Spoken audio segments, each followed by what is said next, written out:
Hey yo, what's up for the Shoe Nation? Thanks for tuning into another video. This is the preview of the Colts versus Texans matchup at 1 o'clock on Sunday at NRG Stadium in Houston. Thanks for tuning into another video. It means a lot from the bottom of my heart that you guys take the time out of your day to watch my videos.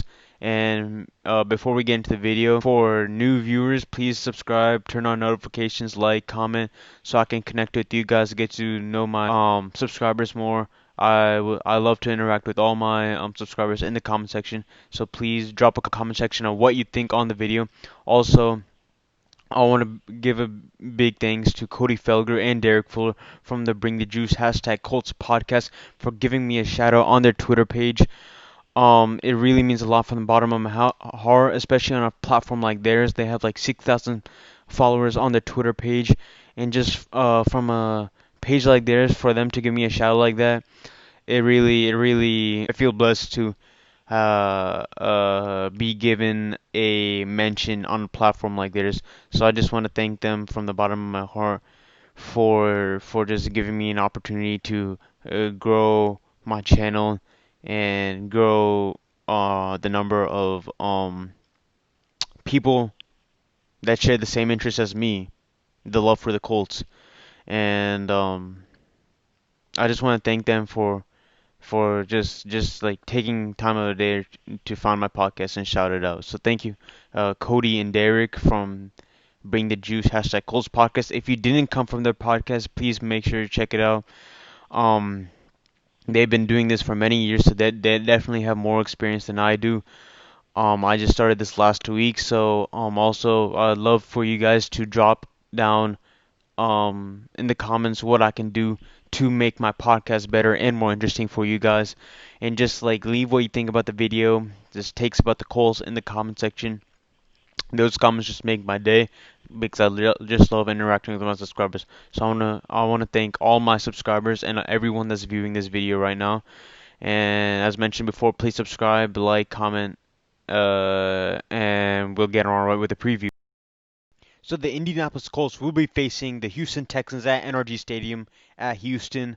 Shockingly, ESPN's Football Power Index, which predicts the chance of each team has winning, actually has Texans taking this matchup as they gave them a 55.2% chance of winning, which is shocking because according to the stats, for defensively and offensively, Texans do not have anywhere near the advantage that the Colts do, especially with the return of Jonathan Taylor and Danico Autry being activated from the COVID-19 slash injury reserve list. That will add a huge boost to the performance of this team. We did not quite see that performance in that devastating loss against the Tennessee Titans, which lacked many key players such as Jonathan Taylor and Danny Galtry, but as well as Bobby Okereke and Buckner. Also, there has not been a report on the status of Bobby Okereke and DeForest Buckner. I think we're all still waiting for what Coach Reich has to say about that. So, Texans are probably the most underrated bad team in the league. This is what I mean. So they're currently 4-7, but they won against the Lions. They just came off a Thanksgiving win against the Lions, and Deshaun Watson is playing lights out this year. He is the key reason why Texans offense has the third best passing offense. He also has 24 touchdowns on the season. And this is um with a extremely below average offensive line. Even though they do have Laremy Tunsil, this offensive line is one of the worst offensive lines in the league. It's nowhere near average. I'd say this has resulted in their rushing offense being the second worst in the league, essentially meaning that their rushing offense is ranked 31st in the league, compared to their passing offense being ranked third in the league. So I'd say um Deshaun Watson is definitely one of the most underrated quarterbacks in the league right now. He definitely wasn't underrated last year because they did go to the playoffs. They were a playoff team last year, so you can't quite underrate a playoff team and a playoff and the player that particularly led them to the playoffs. It could be argued that DeAndre Hopkins led them to the playoffs, but I'd say it's mostly Deshaun Watson. But um, Deshaun Watson being on a 4-7 team with a terrible offensive line, him able to put 3,200 plus yards with that subpar of an offensive line sure does mean so does speak volumes for his talent. However, we cannot say the same about the rushing game. Their running core consists of not Carlos Hyde, David Johnson and Duke Johnson Jr. David Johnson was part of the trade deal between that resulted in DeAndre Hopkins going to the Cardinals, where he's playing lights out as well this year. And this was definitely a terrible trade under Bill O'Brien, as they're no longer a playoff team. That's all I can say. They didn't really do much change on the defense, so it really wasn't the defense, any change on the defense that changed. It's just the chemistry between Deshaun Watson and DeAndre Hopkins um, that allowed the team to be so well equipped for any elite teams that they faced across. We saw that against the Chiefs, although they blew like a 21 plus, I believe it was a 24 point lead. They did unfortunately blow it, but they took the 24 point lead in the first place, and that was because of that chemistry between DeAndre Hopkins and Deshaun Watson. Although DeAndre Hopkins, I don't think he had that big of a role that game. I think it was mostly him and Will Fuller that played lights out. But that just goes to show that Deshaun Watson can work with anyone. It doesn't matter if you double team his best receiver. It doesn't matter if you double team his worst receiver. It doesn't matter if you double team every receiver. He's gonna find a way to make big plays. And one thing about him, he's extremely mobile. He has legs. People tend to forget he can pass because he's no Lamar Jackson. He doesn't only run, or he doesn't run majority of the time. That's because he's an extremely versatile passer. He can make plays down. You don't see a lot of quarterbacks like him. I believe the last quarterback I remember that could do what Deshaun Watson could do was Michael Vick. Um, and that's the closest person I can compare to Deshaun Watson right now. However, for the passing offense for the Colts, I cannot say the same. Philip Rivers has been playing decent, but he has had he's been uh, a turnover machine, as he has been known in Los Angeles last year. But recently he has been playing consistently. People like to blame that loss on to the Titans last week, his fault, but it really wasn't. We saw Michael Pittman drop like 3 passes, which is shocking because he only had 5 drop passes in his collegiate career, and he dropped 3 passes in one game, which which this is the NFL. NFL is completely different from college. That's why there's so many busts. That's why there's so many grades, because it's just a new level of competition. Some people are ready for it. Some people still need to adapt to it. Some people still haven't adapted to it, but it takes time for them to improve. So those drops by Michael Pittman hopefully were a one-time thing. We didn't see him do that. We didn't see him do that before. We saw him have that 49 yard or 40 plus yard a receiving touchdown against the Packers. He did have 60 plus yards receiving yards that game, and he did have 100 plus receiving yards against the Tennessee Titans just a couple weeks ago, and that was his first 100 receiving yard game of the season. The passing offense for the Colts has surprisingly been decent. It's the 10th best passing offense in the league. The rushing defense is the only place it lacks. It has the 22nd ranked rushing offense. And we might also have some trouble this coming weekend, as Anthony Costanzo most likely will not play. There hasn't been any report, but Coach Reich did say that there's a limited chance that he will play this Sunday against the Texans. But in good news, Ryan Kelly will be returning from his neck injury, which unfortunately didn't allow him to play on against the Titans. Danny Pinter, the 6th round draft pick out of Ball State, took his spot. And Raven Clark and did take Anthony Costanzo's spot after the second drive where he suffered his MCL sprain. And however, Colts do have the as mentioned before, do have the 10th best passing offense, and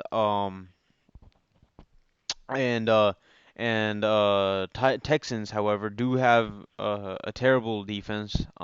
They do rank 23rd in passing and 31st in rushing. So our 22nd rushing offense should still come to an advantage somehow against their second worst uh, rushing defense in the league, and they also do have the second worst rushing offense in the league. So the rushing aspect, they rank second worst in both of them.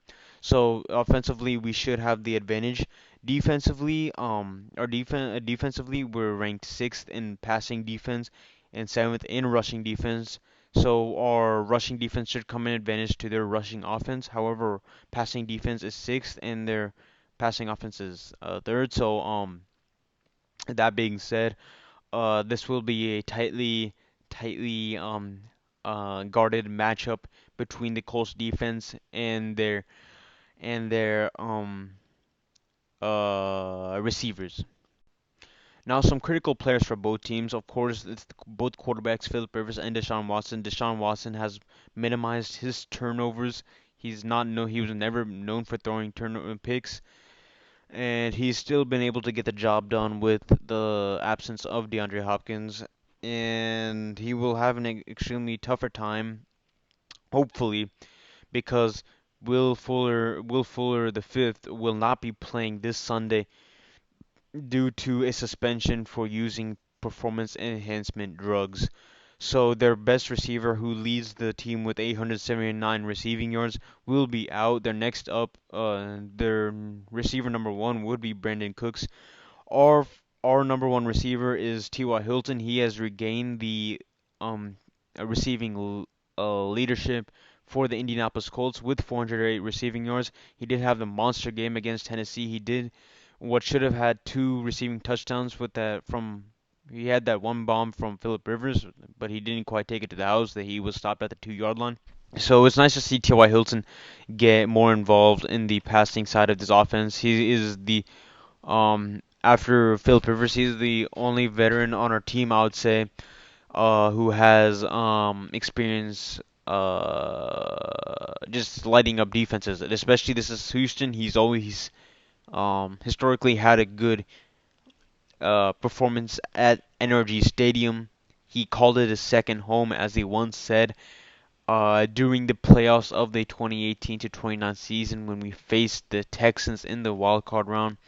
So hopefully, he does the same thing this year.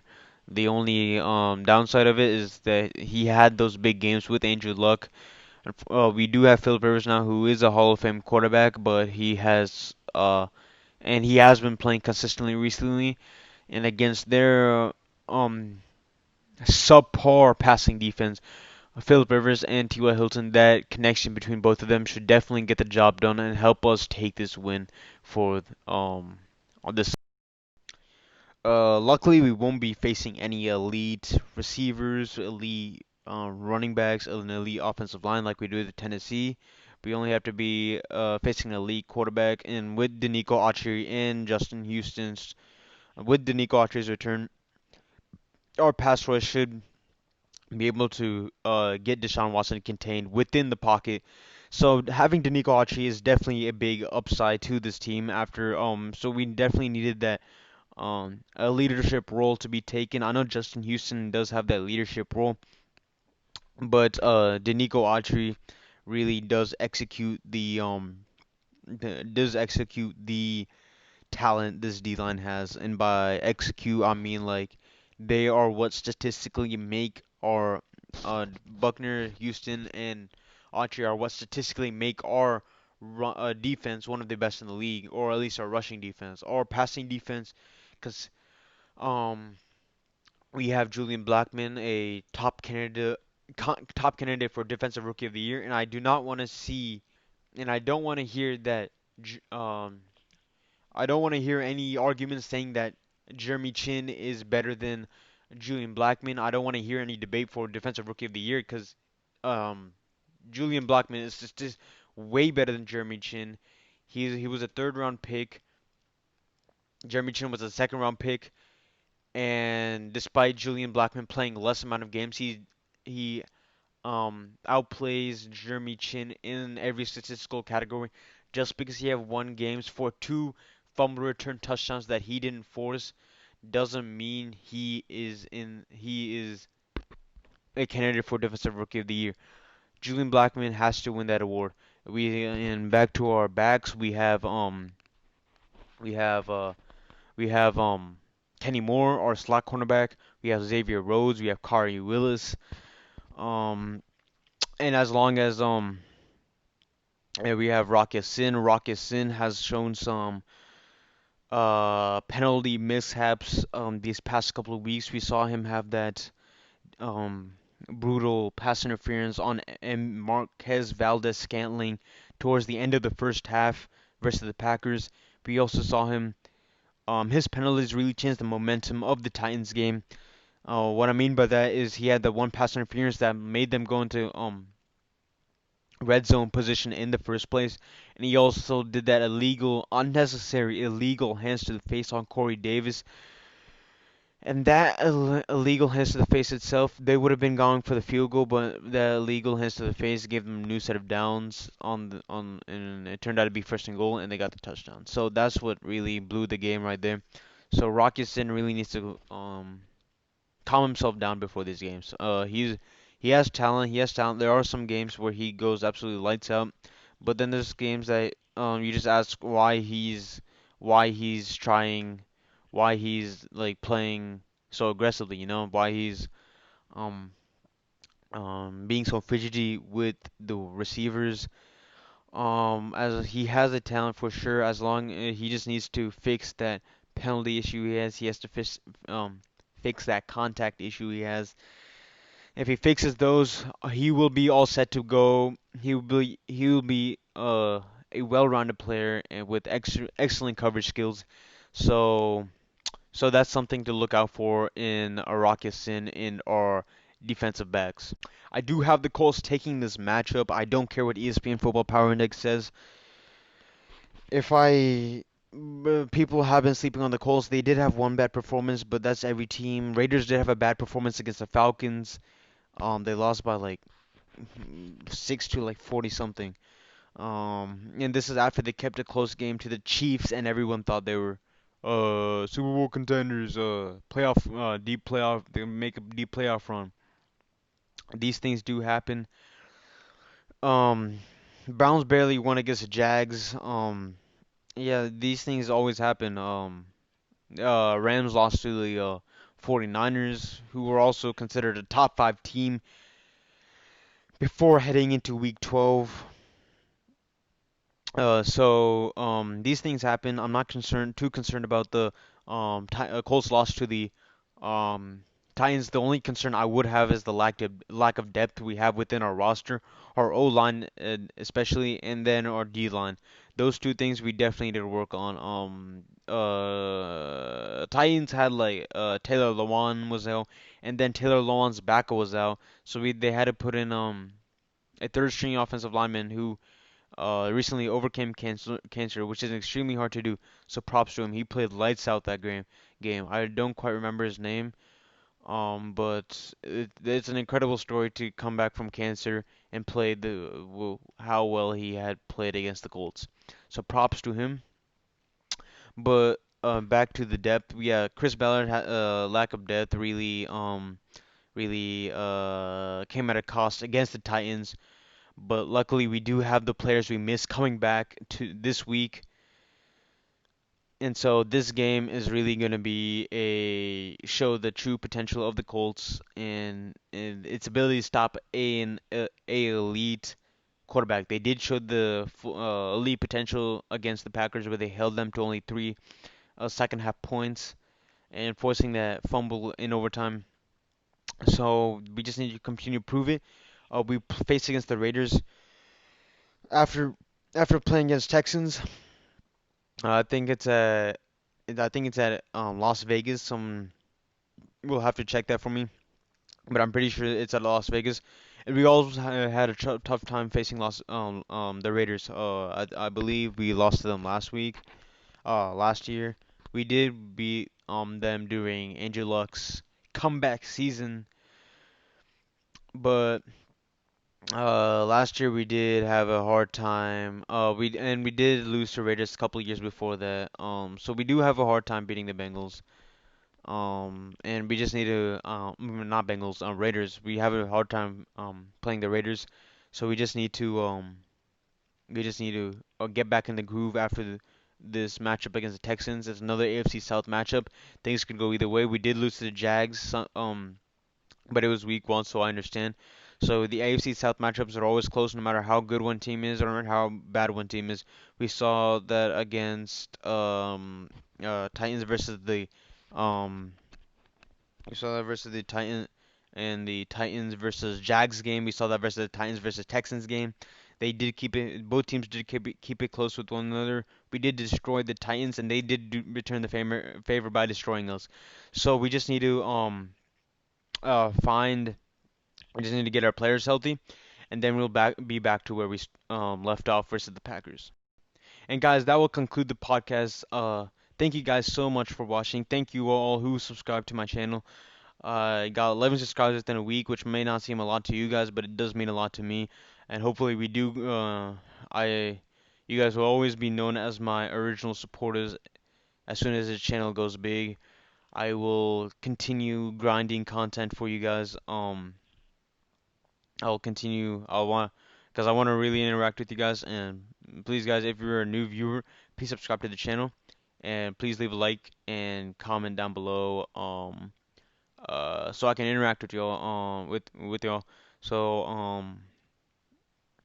just leave your thoughts on what you just leave your thoughts on your video, on my video, and in the comment section. And I'll see you guys in the next video, which will be on Saturday. Thanks, guys.